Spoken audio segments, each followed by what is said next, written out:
जोहार साथियों, झारखंड विशेष के आज के इस सेशन में बात करने वाले हैं हूल दिवस के बारे में।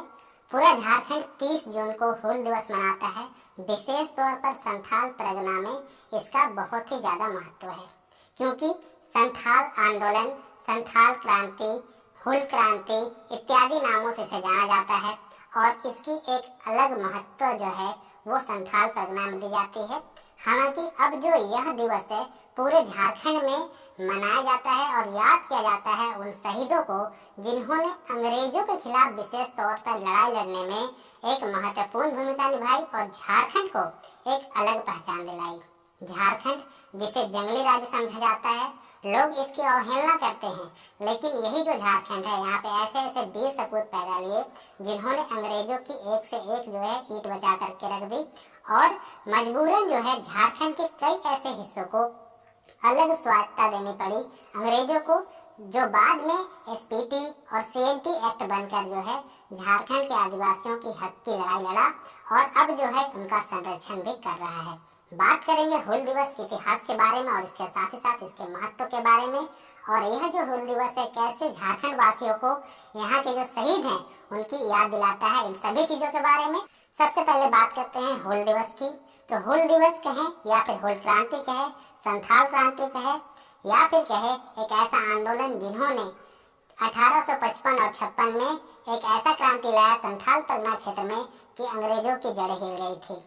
यह जो संथाल आंदोलन है यह 30 जून 1855 को शुरू हुआ और इसके नेता थे, जैसा कि आप सभी को पता ही होगा, सिद्धू कान्हू चांद भैरव और इनकी बहनें फूलो और झानो। इन्होंने महत्वपूर्ण रूप से यह जो आंदोलन है इसको शुरू किया। सिद्धू और कान्हू इसके महत्वपूर्ण दो नेता थे, दोनों भाई थे।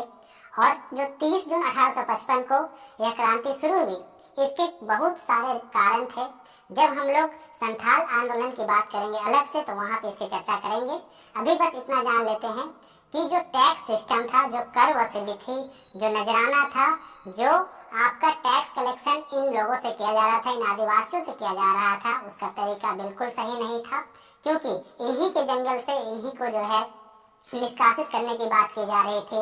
इन्हीं के उत्पाद के ऊपर जो है अंग्रेज बेवजह जुर्माना के तौर पर जो है अलग अलग तरह के कर लगाते थे और इन्हें परेशान करते थे। इनका आर्थिक शोषण करते थे, सामाजिक शोषण करते थे और राजनीतिक शोषण करते थे। और इसी के तहत जो है जब अंततः नहीं रहा गया तब इन्होंने उठा और इन्होंने उठकर जो है अंग्रेजों के खिलाफ लड़ाई लड़ने की सोची और 30 जून 1855 को यह क्रांति स्टार्ट हुआ। और जब जो यह क्रांति अपने चरम पर पहुंची तो फिर अंग्रेज दमनकारियों ने इसका इतना खतरनाक तरीके से दमन किया कि कई ऐसे अंग्रेज अधिकारी हुए जिन्होंने बाद में इसमें जो है शर्मिंदगी महसूस की और उन्होंने ये कहा, प्रॉपरली ये कहा और लिखा कि ऐसे जो कारनामे किए गए अंग्रेजों के द्वारा, जिस तरीके से दमन किया गया आदिवासियों का, वो बहुत ही गलत था। यह जो आंदोलन है यह प्रमुख रूप से यह एक क्रांति कह सकते हैं। यह क्रांति 1855 से 56 तक ही चला, लेकिन 1856 में यह अंत हुआ बहुत ही एक ऐसा काम करके और संथाल परगना को एक बिल्कुल अलग पहचान दिला करके संथाल परगना क्षेत्र को एक विशेष पहचान मिली। वहाँ के जो नागरिक थे उनको विशेष अधिकार मिले और इसके साथ ही जो क्षेत्र थी उसकी एक अलग पहचान बनकर सामने आई। बात करते हैं इसके बारे में और थोड़ा सा डिटेल में। तो देखिए, जब इन्होंने अपने आंदोलन को, अपने क्रांति को शुरू किया तो उसमें नारे दिए गए, अगुआ राज मतलब अपना राज, अपना देश अपना राज के नारे के साथ यह आंदोलन शुरू हुआ।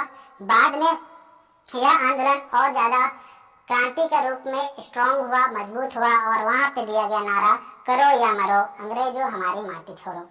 बाद में यह जो ये आंदोलन था, यह क्रांति था, इसी से जो है 1872 में संथाल परगना बंदोबस्ती नियम आया और वहाँ पे इनके अधिकारों को सुरक्षित किया गया। 1856 में ही जो है संथाल परगना को एक जो है नॉन रेगुलेटर मतलब कि नॉन रेगुलेटर डिस्ट्रिक्ट का दर्जा मिला, मतलब कि अंग्रेजों का जो भी नियम कानून था वहाँ पे लागू नहीं होता संथाल परगना में और उनके लिए अलग से नियम एवं कानूनों की बात की गई। तो ये कौन सा आंदोलन था? यही आंदोलन था जो हूल क्रांति का आंदोलन था, उसी का परिणाम था ये कि संथाल परगना को अलग पहचान मिली। आगे बात करते हैं तो कि एक अंग्रेज इतिहासकार हैं हंटर, इन्होंने कहा था कि आदिवासियों की इस बलिदान को लेकर कोई ऐसा अंग्रेज सिपाही नहीं हुआ था जिन्होंने खुद में शर्मिंदगी महसूस नहीं की थी। ये बहुत बड़ी बात है, क्योंकि इस आंदोलन में 400 गांवों ने हिस्सा लिया था और लगभग 50,000 लोग जो है भोगनाडीह नामक गांव में जमा हुए थे और लगभग इस 50,000 लोगों में से 20,000 लोगों को जो आदिवासी थे उनको मौत के घाट उतार दिया था, क्योंकि इस क्रांति का दमन करना था।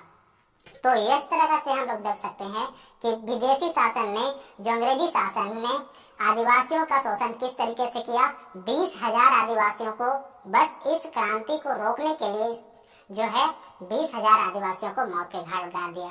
तो इस तरीके से इनका जो क्रांति है वो आगे बढ़ता रहा। बाद में 1856 में यह क्रांति खत्म हो गया, क्योंकि तो यह जो क्रांति है ये अंततः जो है 1856 में खत्म हुआ। लेकिन 1856 में ऐसे ही नहीं खत्म हुआ। कैसे खत्म हुआ? तो सबसे पहले 26 जुलाई 1855 को सिद्धू और कान्हू दोनों भाइयों को भोगनाडीह में ही फांसी दे दिया गया। और उसके साथ ही साथ यह जो आंदोलन है, इसके नेतृत्वकर्ता जो थे, उनकी जो है शहीदी को जो है आगे बढ़ाया गया। और यह जो आंदोलन है 1856 तक चला। बाद में संथाल परगना क्षेत्र का विशेष निर्माण हुआ, विशेष वहां के लिए नियम बनाए गए और उसका मुख्यालय दुमका बनाया गया। तो इस तरीके से हम लोग देख सकते हैं कि किस तरीके से जो अंग्रेजी आंदोलन था, जो अंग्रेजी सिपाही थे, उन्होंने आंदोलन को किस तरीके से दबाया और अंततः 1856 में आखिरकार उन्हें हार मान करके संथाल परगना को विशेष दर्जा देना पड़ा। उसके बाद 1900 में मैकपेयरहान्स, ठीक है, मैकपेयरहान्स के नेतृत्व में एक समिति का गठन किया गया, जिन्होंने एसपीटी एक्ट, ठीक है, संथाल परगना टेंडेंसी एक्ट का ड्राफ्ट तैयार किया। और जो बंदोबस्ती नियम था जो 1872 में लागू किया गया था, उसी के कुछ नियमों को आगे जोड़ते हुए कुछ और नियम उसमें ऐड किए। और अंततः जो है एक ऐसा कानून, जो एक ऐसा अधिनियम जो है जिसे संथाल परगना टेंडेंसी एक्ट कहा जाता है, 1949 में लागू हुआ।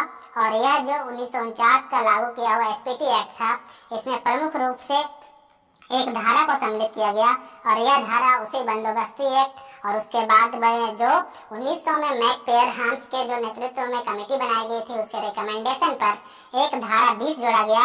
और इस धारा 20 में एक प्रावधान किया गया कि जो आदिवासी हैं उनके जमीनों को बेचने का हक सिर्फ उन्हीं आदिवासियों को होगा, लेकिन वो बेच सकते हैं सिर्फ आदिवासी को और वैसे आदिवासी को जिनका जो स्थान है वो एक ही थाना के अंतर्गत हो, या फिर उपायुक्त के पहले डिसीजन लेंगे, उसके बाद जो उपायुक्त अगर उनको जो है जरूरी दिशा निर्देश देता है तभी उसी थाना क्षेत्र के अंतर्गत जो है उनकी बिक्री हो सकती है। बाकी किसी प्रकार का जमीन का स्थानांतरण जो है वो वैध नहीं रहेगा। हालांकि एक रियायत इसमें दी गई कि यदि कोई व्यक्ति है तो उसके अगर कोई दामाद है तो दामाद को सिर्फ जो जमीन का हस्तांतरण वो किया जा सकता है, बाकी किसी को जो है गैर आदिवासी को यह जमीन नहीं बेचा जा सकता है या फिर हस्तांतरित नहीं किया जा सकता है। इस तरह का प्रावधान भी किया गया। तो फाइनली यहाँ तक मतलब कि यही समझ में आया कि यही हुल जो दिवस था मनाने के पीछे यही कारण है कि कैसे जो है हुल क्रांति के द्वारा आदिवासियों के जो अधिकार थे उसका संरक्षण किया गया। और अब जाके जो है लोग हुल दिवस के रूप में सिद्धू कान्हू चांद भैरव और फूलों और झानों को याद करते हैं, नमन करते हैं और उनकी शहीदी को याद करते हैं, क्योंकि झारखंड के निर्माण में और झारखंड के आदिवासियों के हक को जो बचाने का काम किया उन्होंने, उसे आज सभी लोग याद करते हैं। और इसीलिए जो है 30 जून को यह हुल दिवस पूरे झारखंड में मनाया जाता है। तो चलिए इस वीडियो में आज इतना ही, मिलेंगे किसी और वीडियो में झारखंड विशेष के एक नए सेशन के साथ। तब तक देखते रहे, चैनल के साथ जुड़े रहे, वीडियो को शेयर करें अपने दोस्तों के साथ। तब तक के लिए आप सभी लोगों का बहुत बहुत धन्यवाद।